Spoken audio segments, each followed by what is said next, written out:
Bismillahirrahmanirrahim. Assalamualaikum warahmatullahi wabarakatuh.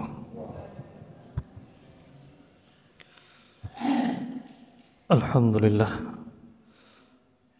Alhamdulillahilladzi bi ni'matihi tatimmu shalihat. Segala puji bagi Allah yang karena nikmatnya kebaikan-kebaikan menjadi sempurna, yang karena rahmatnya kebaikan-kebaikan hamba dapat terlaksana. Wa asyhadu an la ilaha illallah wahdahu la syarikalah wa asyhadu anna Muhammadan abduhu wa rasuluh. Dan saya bersaksi bahwasannya tiada sesembahan yang berhak disembah kecuali Allah Subhanahu wa taala. Dia esa, tiada sekutu baginya. Dan juga saya bersaksi bahwasannya Muhammad sallallahu alaihi wasallam adalah utusan Allah sallallahu alaihi wasallam. Para jemaah, Bapak Ibu dan hadirin sekalian yang semoga mendapatkan curahan rahmat dan barokah dari Allah Subhanahu wa taala. Alhamdulillah, pada malam yang dingin ini, karena memang sempat turun hujan tadi di Wonosalam, alhamdulillah. Setelah beberapa hari cuacanya memang panas, alhamdulillahnya sudah turun hujan. Dan ini merupakan nikmat dan rahmat dari Allah Subhanahu wa taala. Salawat serta salam semoga tetap tercurahkan kepada junjungan kita Nabi Muhammad sallallahu alaihi wasallam. Beliaulah Rasul utusannya yang membimbing manusia dari gelapnya kesyirikan menuju terang benderangnya tauhid dan keimanan sallallahu alaihi wasallam. Para jamaah yang dirahmati oleh Allah Subhanahu wa taala, kembali kita melanjutkan pembahasan mengenai hadis Arba'in An-Nawawi, yang saat ini kita sudah sampai pada hadis yang ke-18. Al-hadithu as-samina asyara, hadis yang ke-18. An Abi Dzarrin Jundub ibni Junadah, dari sahabat yang mulia yang bernama Abu Dzar. Abu Dzar ini kunyahnya, namanya adalah Jundub ibnu Junadah.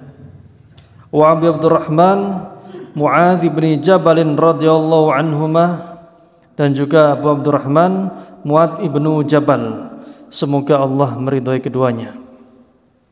An Rasulillah sallallahu alaihi wasallam, dari Rasulullah sallallahu alaihi wasallam, beliau bersabda, ittaqillaha haitsu ma kunta. Bertakwalah kepada Allah Subhanahu wa taala dengan takwa dimanapun dan kapanpun. Wa atbi'is sayyi'atal hasanata tamhuha, dan iringilah perbuatan jelek dengan perbuatan yang baik, maka niscaya dia akan menghapuskannya. Wa khaliqin nasa bi khuluqin hasanin, dan bersifatlah kepada manusia dengan akhlak yang mulia. Rawahu Tirmidzi, hadis diriwayatkan oleh Imam Tirmidzi, wa qala hadisun hasanun sahihun. Baik, para jemaah sekalian, pada malam hari ini ada 3 wasiat Rasulullah sallallahu alaihi wasallam yang sangat penting untuk kita renungkan, kita pahami, kemudian kita amalkan dalam kehidupan sehari-hari. Dan tentunya hadis ini akan sangat pantas untuk kita ingat terus-menerus sebagai pedoman kita dalam menjalani kehidupan, dalam menjalani hubungan kepada Allah Subhanahu wa taala maupun kepada sesama manusia. Yang pertama adalah ittaqillaha haitsu ma kunta. Bertakwalah kepada Allah Subhanahu wa taala dimanapun kamu berada, kapanpun kamu berada. Jadi takwanya itu di mana-mana, tidak hanya di masjid. Di masjid takwa, di sekolah juga takwa, di pasar juga takwa, di warung juga takwa, di jalan juga takwa, di semua tempat itu bertakwa. Jadi bertakwa ini tidak hanya terbatas tempat-tempat tertentu, dan kapanpun waktunya kita juga harus bertakwa. Tidak hanya pas bulan Ramadan. Biasanya bulan Ramadan itu banyak orang yang tadinya enggak sholat 5 waktu, sholatnya bolong-bolong. Pas bulan Ramadan sholatnya penuh, semangat taraweh tapi enggak sholat duhur. Bener apa salah kira-kira? Salah.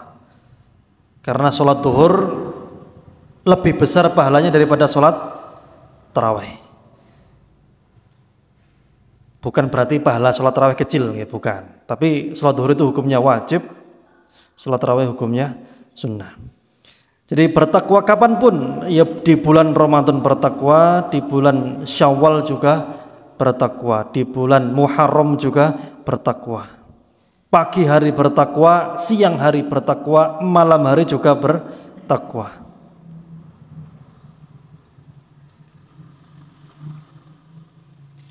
Jadi tidak hanya di tempat tertentu dan tidak di waktu tertentu, tapi di semua waktu dan semua tempat. Karena Allah Subhanahu wa taala bersama kita. Maksudnya adalah Allah mengawasi kita 24 jam dalam sehari, dan di kiri kanan kita ada yang namanya malaikat yang mencatat amal perbuatan. Siapa? Raqib dan Atid. Ditulis perbuatannya. Jam 6 lebih berapa ini? Lebih 7 misalnya. Apa yang dilakukan oleh panjenengan misalnya hadir di kajian. Kalau ikhlas, insya Allah dapat pahala. Nanti jam 8, jam 9, jam 10 tetap harus dalam kondisi bertakwa.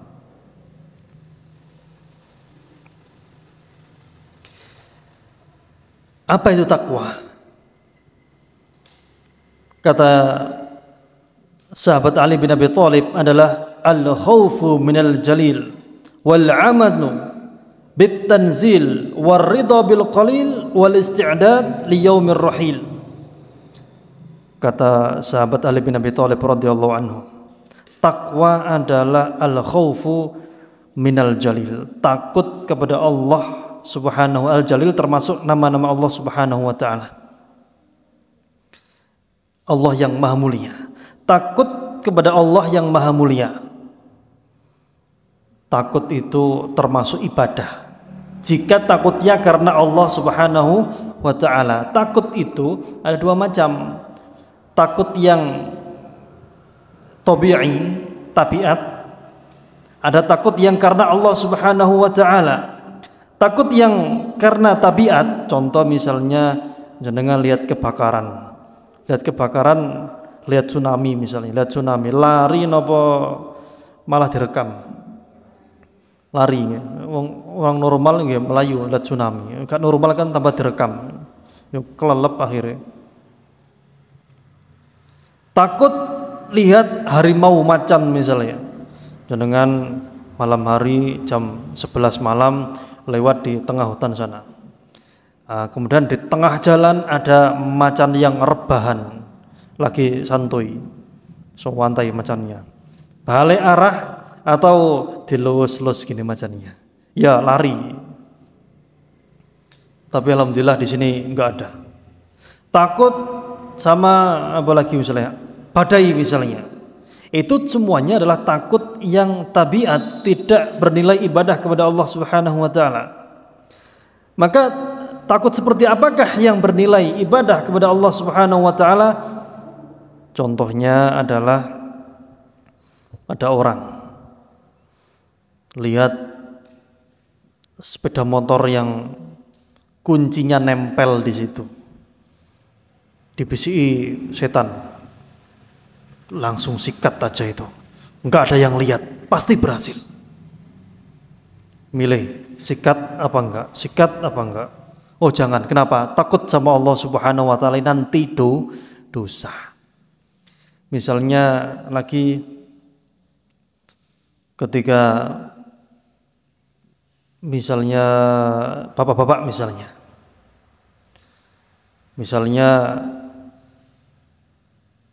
ketika marah-marah kepada anaknya, misalnya mau mukul anaknya, ambil sapu mau dipukul anaknya nawakal misalnya, enggak jadi mukul. Kenapa? Takut sama Allah, jangan-jangan kalau setelah mukul nanti berdosa.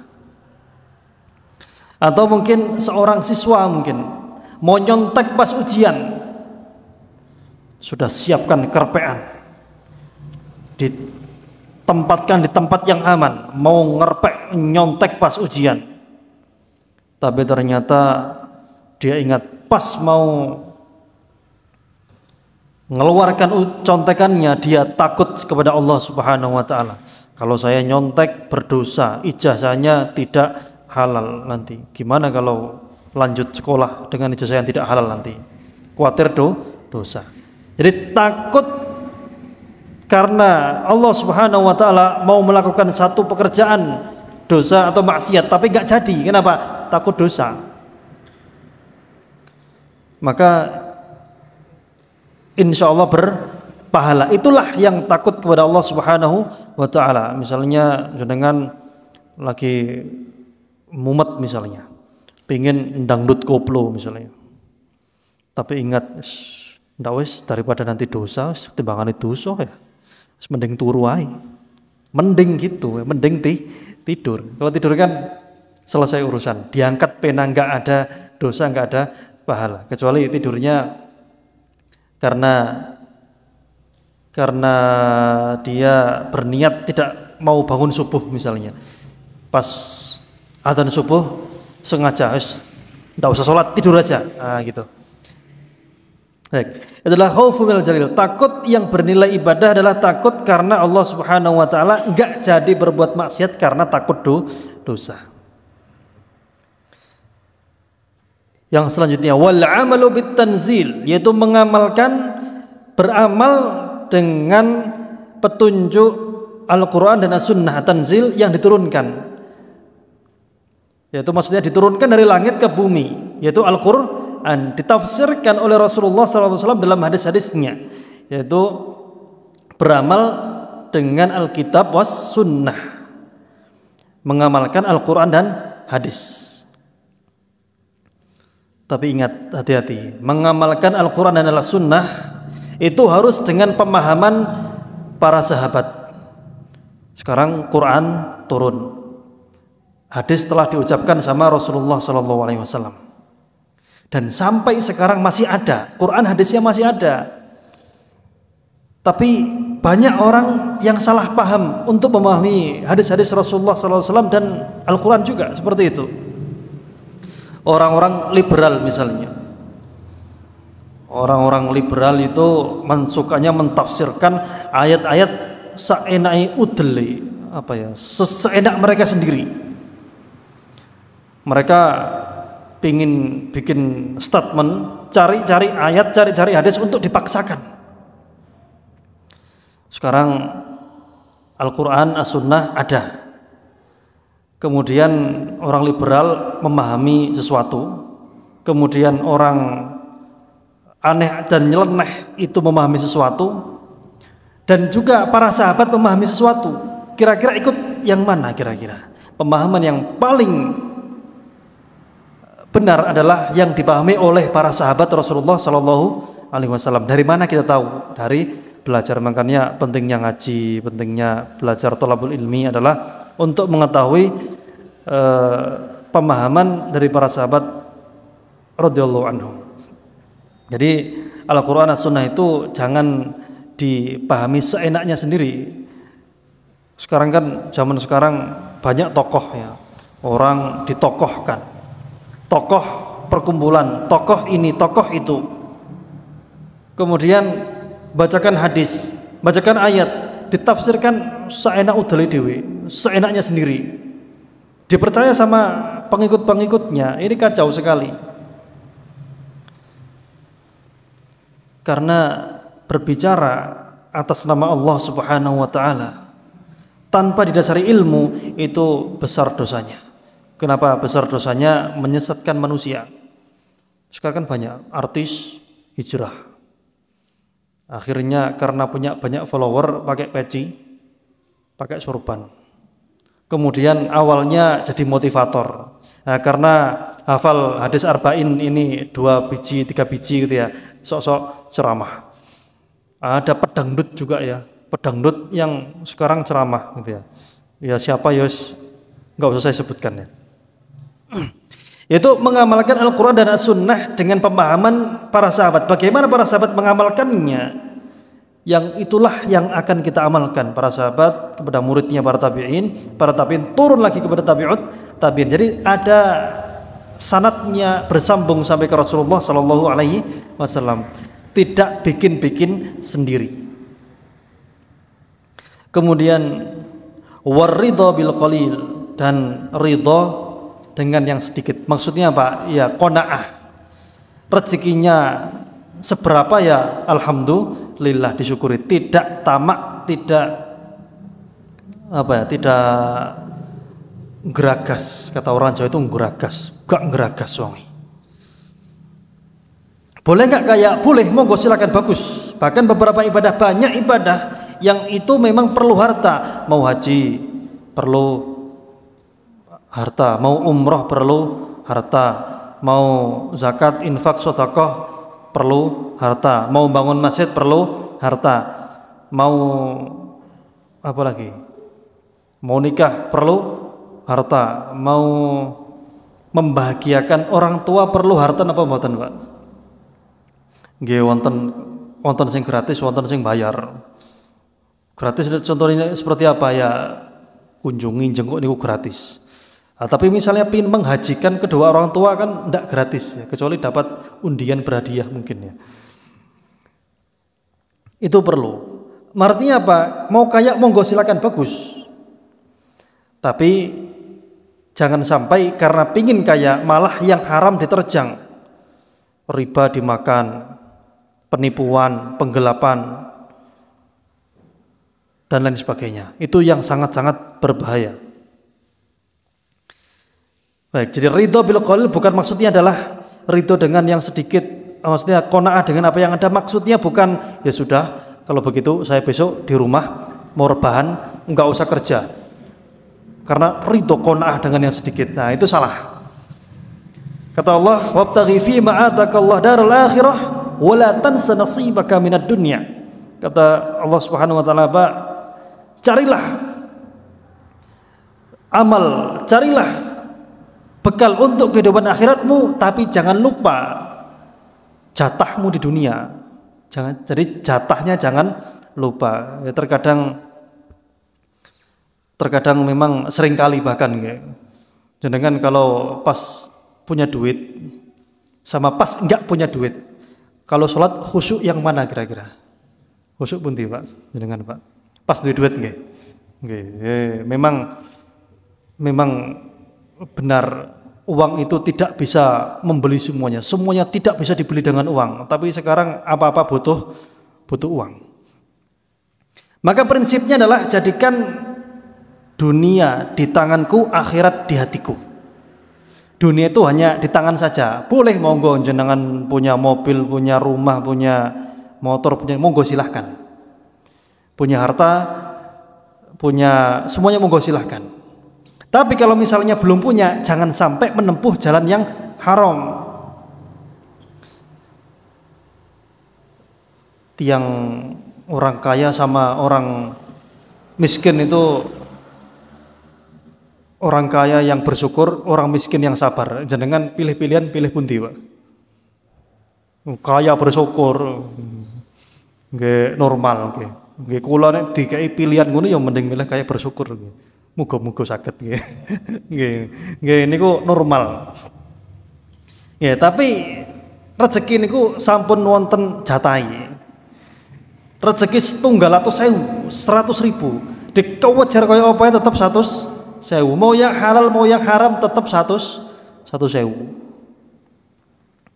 Ya wis, berarti meneh wis nang omahe gak lapo-lapo ya nggih mboten. Dia tetap berusaha. Kemudian wal isti'dad li yaumir rahil, dan bersiap-siap untuk hari perpulangan. Pulang kemana? Ke kampung akhirat. Karena sejatinya kula panjenengan niki mboten penduduk Wonosalam Mas ini. Nggih namung napa mampir sementara, ibarat orang mampir minum. Karena sejatinya adalah kehidupan yang lama kekal abadi nanti setelah kematian. Jadi siap-siap untuk pulang ke kampung akhirat. Cari bekal. Ya perbekalan sedikit dikumpulkan. Jangan sampai ada prinsip, "Yo sik enom kok yo ben-ben ae." Sik enom, saiki dugem dhisik, party dhisik. Yo nek sampai tuwek matine, yo nek pas mari dugem diciduk polisi kena serangan jantung ya yo repot. Yo kok bener Pak iku wonge wis tuwek, wis mambu lemah jarine. Wis mambu lemah.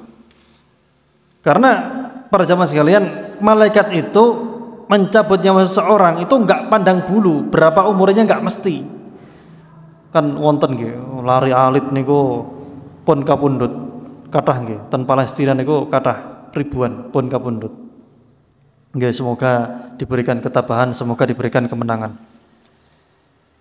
Nggih kathah tiyang tuwek ngoten nggih, diramut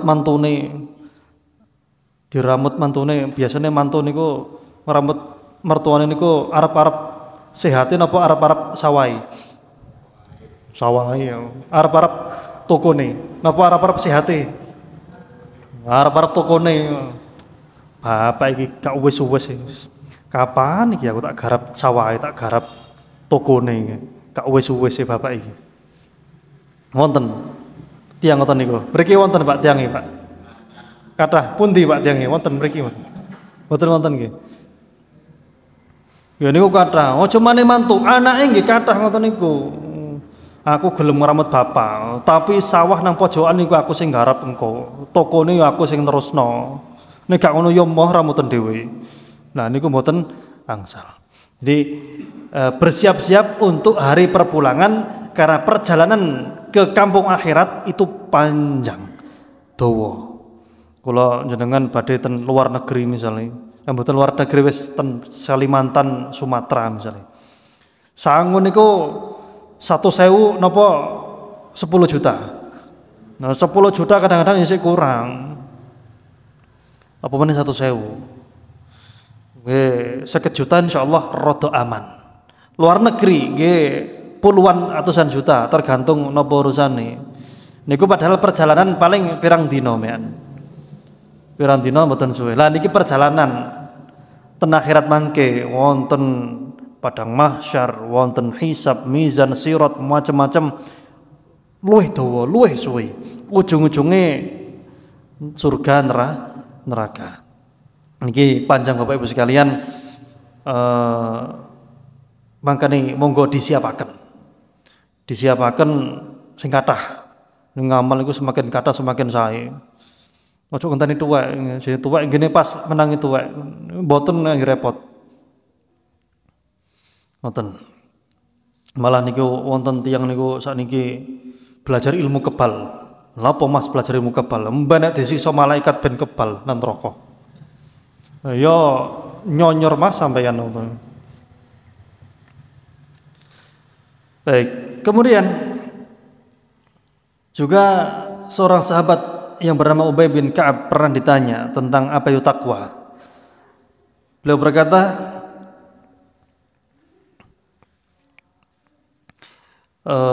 pernahkah kamu berjalan di tempat yang berduri, berbahaya? Ibaratnya itu pernah nggak jenengan kalau misalnya berjalan di ladang ranjau,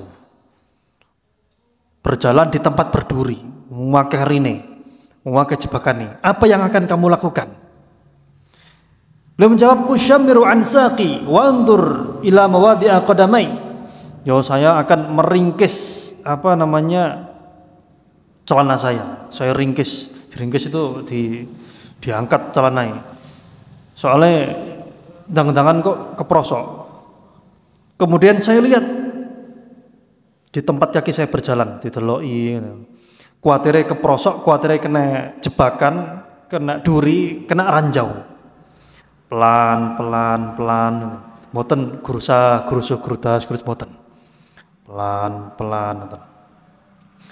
Nggih, bayangkan ten gene perang misalnya ten Afghanistan misalnya. Negara-negara perang niku wonten ladang penuh ranjau. Jenengan misalnya liwat ngoten. Niku lewati kan sak senti. Salah titik yo meledos. Pelan ngoten. Wa uqaddimu qadaman wa uakhiru ukhra makhafata an tusibani syauquhu. Kemudian saya akan melangkah satu langkah. Kenapa? Yo takut nek misalnya kena ranjau, kena duri, kena jebakan. Faqala tilka hiya taqwa, dan itulah takwa. Persamaannya bagaimana? Ibaratnya di dunia ini kita berjalan di dunia itu penuh dengan jebakan dari setan, ranjau duri yang dipasang setan. Nah, kita berjalan di dunia itu hati-hati. Katanya nyetatus misalnya. Nyetatus didelok statusnya niki bener napa mboten? Gak bener, yo mboten nyetatus. Kok bener dicek manfaat napa mboten? Gak manfaat ya mboten. Biasanya napa malah tahun 2024 sing saya niki mulai panas napa? Pilihan presiden niki. Panas geweger nanti niku. Sak keluarga niku lho sampai tukaran. Mriki wonten mboten, Pak? Tukaran gara-gara Pilpres ngoten niku. Mboten wonten nggih. Ojo sampai Pak nggih. Napa sing dadi presiden sapa wae? Sing dadi petani tetep tani, sing dadi dagang tetep dagang, sing penghasilannya 1 juta, 2 juta tetep sak ngono. Nek pilihannya jenengan dadi presiden, masuk langsung 10 juta meneh, ya mboten, Pak. Nggih, dadi nggih biasa-biasa mawon. Beda wis karep-karepe wis mau milih iki milih wis karep-karepe. Sing penting sampean mboten nate napa panjenengan mboten nate tukaran, mboten nate napa ilok-ilokan. Sapa sing dadi Pak sinten mawon nggih tetep nggih ngeten-ngeten iki mawon. Nggih, wis biasa mawon nggih, mboten nate ribut-ribut. Maka hati-hati, misalnya menyebar berita misalnya. Menyebar berita betapa banyak orang yang menyesal setelah menyebarkan berita hoax katanya. Biasanya niku berita paling cepat nyebar itu di grup bapak-bapak apa grup ibu-ibu. Sama napa mboten? Nggih. Nggih terkadang sama, terkadang beda. Itu tergantung sinten tiange ngoten. Nah, maka kita harus berhati-hati. Kemudian misalnya mau berbuat sesuatu, mau maju mundur, ini hati-hati. Jadi dunia ini ibarat ladang ranjau, ladang penuh duri yang dipasang oleh syaitan. Kita kalau mau bertakwa hati-hati. Oke, saya mau keluar malam ini pahala atau enggak ya? Ya pahala sih enggak, dosa juga ya enggak. Ngapain kok enggak dosa? Ya karena enggak ngapa-ngapain, keluar masuk lagi. Kalau enggak ada dosa, enggak ada pahalanya, ya sudah jangan dilakukan. Mending selamatkan diri. Saya mau apa lagi misalnya, mau nongkrong misalnya, mau cangkruan, warung kopi misalnya. Iki cangkruan warung kopi dosa apa pahala? Ya tergantung. Misalnya minimal niku menghabiskan waktu, menyia-nyiakan waktu yang tadinya bisa untuk hal yang bermanfaat, malah nongkrong di warung kopi gak jelas. Apa maneh sing ngeterno kopine mbok rondo. Iku biasanya malah bapak-bapak iku bau wetah iku mbok sampai bau wengi-wengi. Pengalaman betul Pak jenengan Pak. Nggih, makane ibu-ibu niku hati-hati nggih, bojone napa cangkruk warung kopi aja oleh. Tak gaweno kopi dhewe, Mas. Nggih jenengan damelaken kopi ki ambak mawon. Soale wong lanang nek senane nang warung kopi iku biasane gak betah nang omah, mbuh lha apa. Nggih, ngene biasane ngoten. Kemudian dan lain sebagainya. Jadi para jamaah sekalian, ibaratnya adalah kita berhati-hati hidup di dunia ini.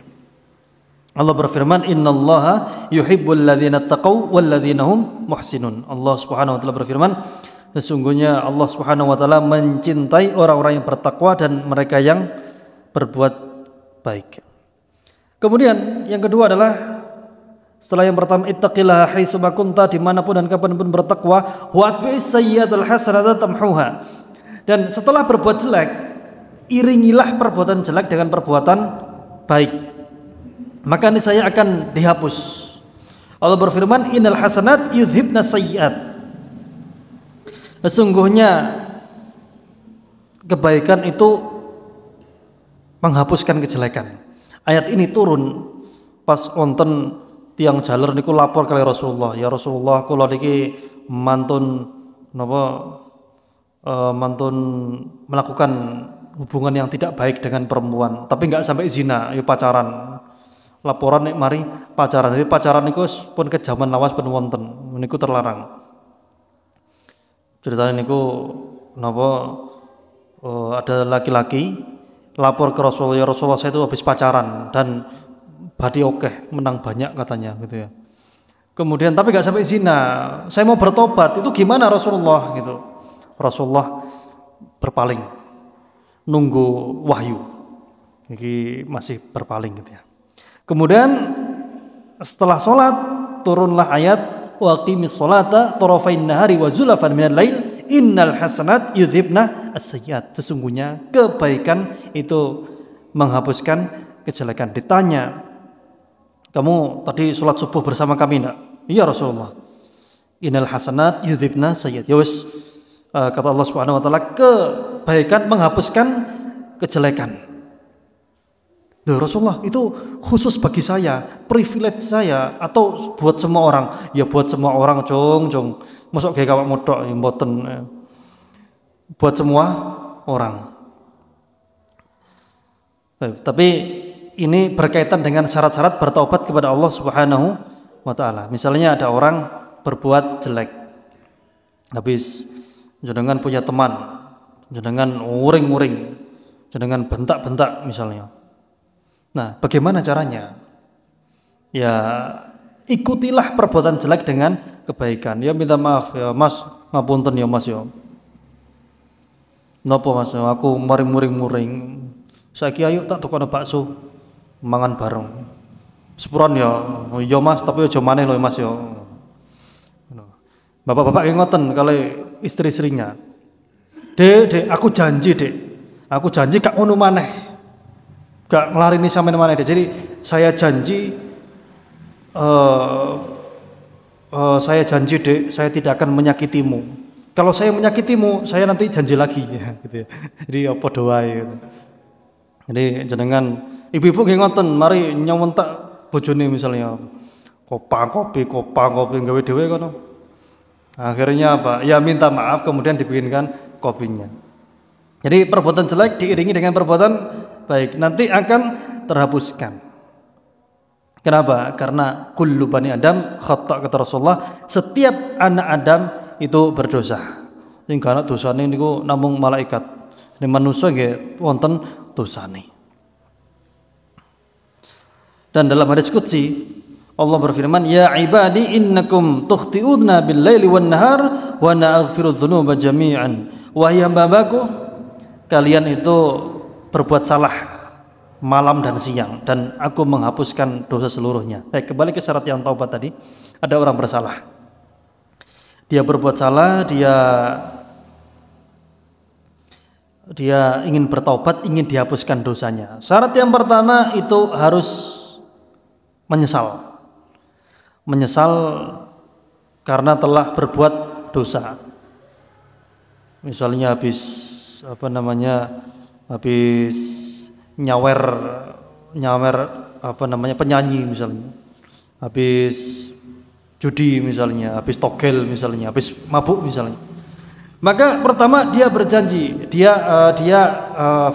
itu menyesali perbuatannya dan berjanji tidak akan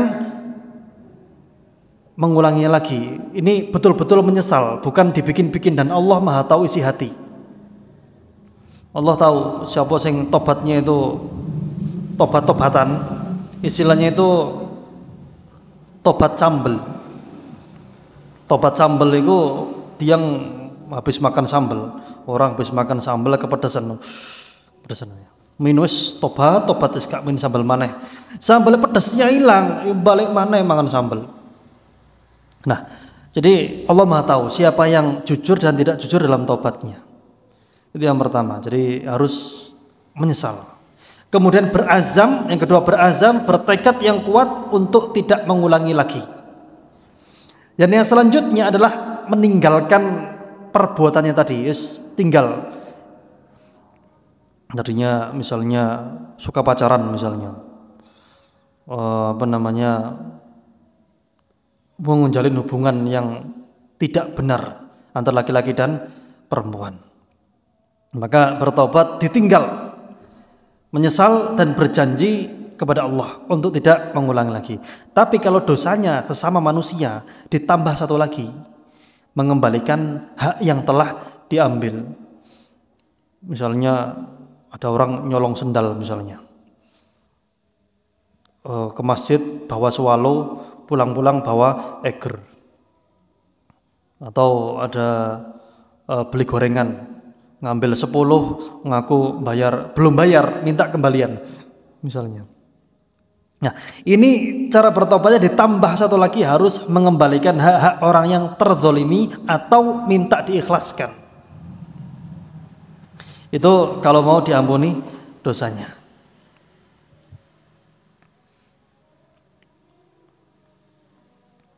Baik. Jadi itu adalah wadbi sayyatul hasanatu tamhuha. Jadi hati itu para jamaah, kalau dia melakukan dosa, maka akan diberikan noda hitam. Semakin banyak dosanya, semakin banyak noda hitamnya. Dan hati jika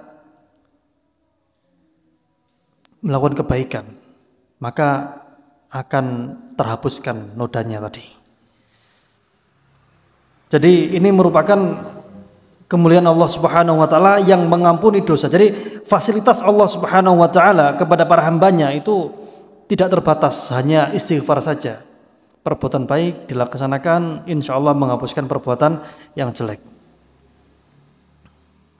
Kemudian yang selanjutnya adalah wa khaliqin nasa bi khuluqin hasanin, dan berbuatlah kepada manusia dengan akhlak yang bagus, dengan akhlak yang mulia. Ini sesama manusia. Apa yang dimaksud dengan akhlak mulia? Simpel sebenarnya. Abdullah ibnul Mubarak, seorang ulama, pernah menjelaskan bahwasannya yang dimaksud dengan berbuat baik adalah bastul wajhi wa badlul ma'rufi wa kaful adha, yaitu punya wajah yang sumringah. Dengan kalau ketemu temannya, ya jangan ditekuk terus wajahnya, ya langsung biar tidak nesu-nesu. Maka kalau ketemu temannya, usahakan salam dengan wajah yang ceria dan sumringah. Wa badlul ma'ruf, dan memberikan kebaikan. Wa kaful adza, dan mencegah kejelekan. Jadi jenengan punya teman, punya tetangga, punya keluarga, maka ya kalau ketemu usahakan apa? Usahakan punya wajah yang cerah, punya wajah yang sumringah, disapa nggih monggo assalamualaikum.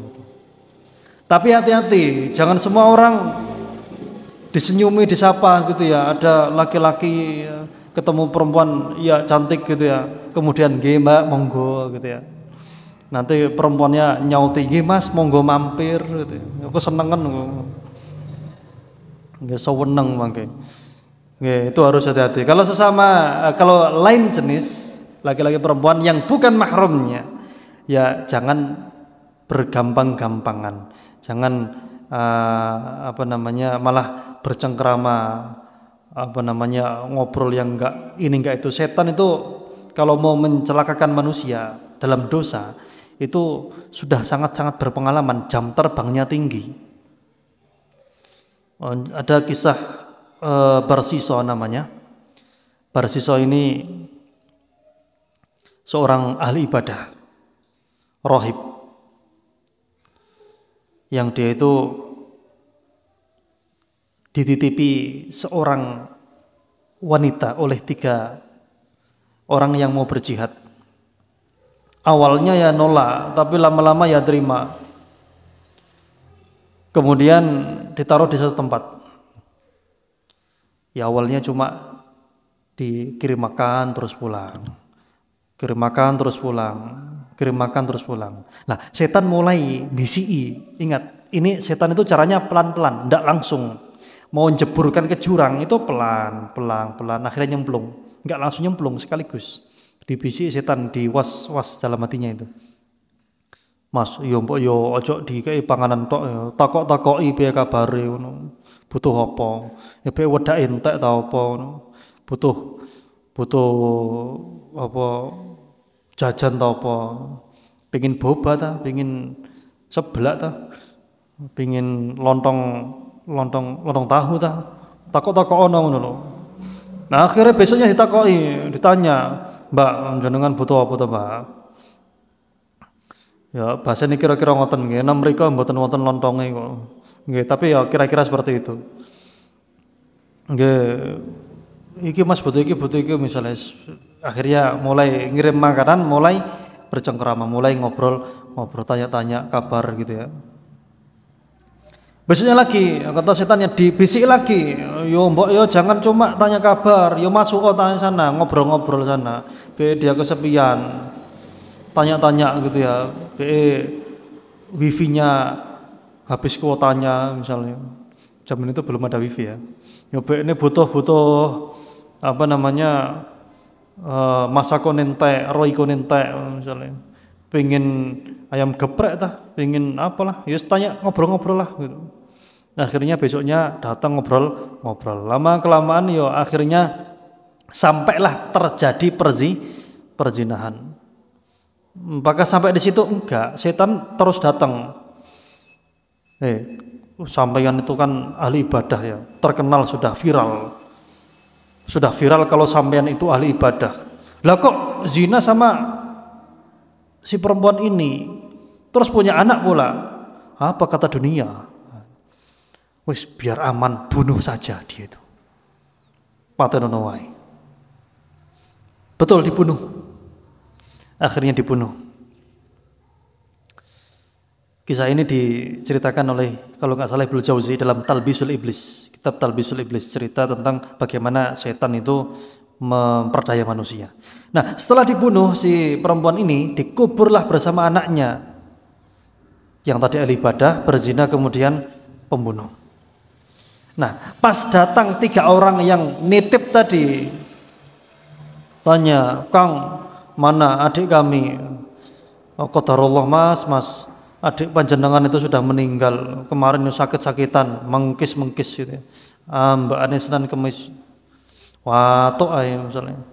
Pokoknya sakit-sakitan dan akhirnya meninggal. Qadarullah. Ya wis lah, innalillahi wa inna ilaihi rajiun. Ya husnudzon ahli ibadah kok ya. Akhirnya setelah itu pada malam hari setannya datang lagi, bisi ketiga orang ini. Mas, aslinya adik sampeyan itu ndak meninggal tapi dibunuh oleh ahli ibadah ini. Dikuburnya di sini, tempatnya di sini. 3 orang didatangi oleh setan.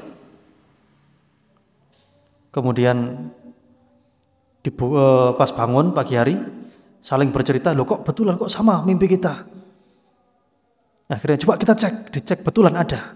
Laporlah ke raja. Betul diselidiki ternyata benar dia bersalah, kemudian mau dihukum kisos, mau dibunuh. membunuh balasannya apa? Dibunuh. Datang lagi syaitan. Syaitan ini pinter-pinter zaman biyen. Pokoknya pengalaman manusia, setan jauh lebih berpengalaman. Sudah jam terbang sudah tinggi tapi. Akhirnya dia bisiki ke ahli ibadah ini. Mas, kalau kamu mau saya selamatkan, kamu sujud sama saya. Nanti saya selamatkan. Akhirnya sujud. Setelah sujud, setan mengatakan apa? Inni bari'um minka inni akhafullah rabbal alamin. Setelah sujud, saya berlepas diri dari kamu. Saya takut kepada Allah Subhanahu wa taala. Dan pas waktu eksekusi akhirnya dibunuh dan mati dalam kondisi sujud kepada syaitan. Bayangkan, sedikit. Tidak langsung terjelungup, tapi sedikit gitu ya. Contoh misalnya orang mabuk misalnya. Orang mabuk itu kan tidak mungkin kecil lugu-lugu langsung minum, tidak mungkin. Ya pertama lihat-lihat dulu, lihat itu, ngono caranya ya. Lihat-lihat, terus delok-delok, demek-demek, kemudian nyoba-nyoba. Yo awalnya yo muta-muta, sesuai ahli. Jangankan itu, orang mesuh saja, tahu mesuh nggih? Mengumpat. Itu angel apa gampang, Bapak Ibu sekalian? Mesuh niku wangel. Orang kalau nggak biasa meso, dipeksa meso yo gak metu pun tajwidnya gak pas belas, gak pas. Tapi nek wong terbiasa meso itu tajwidnya masuk tenan niku, makhorijul huruf itu pas. Susah kalau nggak biasa, makanya itu kebiasaan. Dari hal kecil pun itu tentang kebiasaan. Ya jadi ngomong apa tadi? Kok sampai begini ya? Itu apa? Berbuat baik kepada manusia. Ini sama manusia. Wa khaliqin nasa bi khuluqin hasanin, itu kita berbuat baik kepada sesama manusia. Dan orang yang paling baik, orang yang paling utama untuk kita berbuat baik kepadanya adalah ibu. Kata Rasulullah, ummuka summa abuk. Ibumu kemudian bapakmu. Karena ibu itu mengandung, melahirkan, menyusui. Contoh misalnya, ketika jenengan punya anak kecil misalnya, anak kecil nangis malam-malam, yang bangun bapaknya atau ibunya? Bapaknya atau ibunya? Kalau bilang bapaknya yang bangun, orang percaya. Ya percaya didik-didik. Tapi yang susah pasti ibunya. Yang melahirkan itu taruhannya nyawa. Bapaknya ya paling mondar-mandir depan pintu. Mondar-mandir depan pintu. Sampai rokokan, sampai HP-an. Yang susah hamil itu susah apa susah? Saya nggak tanya bapak-bapak, saya tanya ibu-ibu. Hamil itu susah apa susah? Saya belum pernah merasakan memang ya. Tapi itu pasti susah. Dan yang merasakan siapa? Ibu. Makanya seorang anak harus berbakti, berbuat baik kepada ibunya. Pertama, kedua, dan ketiga.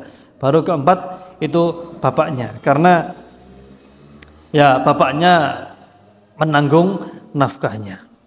Kemudian dari orang tua, kemudian kerabat terdekat, kemudian tetangga dekat, kemudian tetangga yang jauh.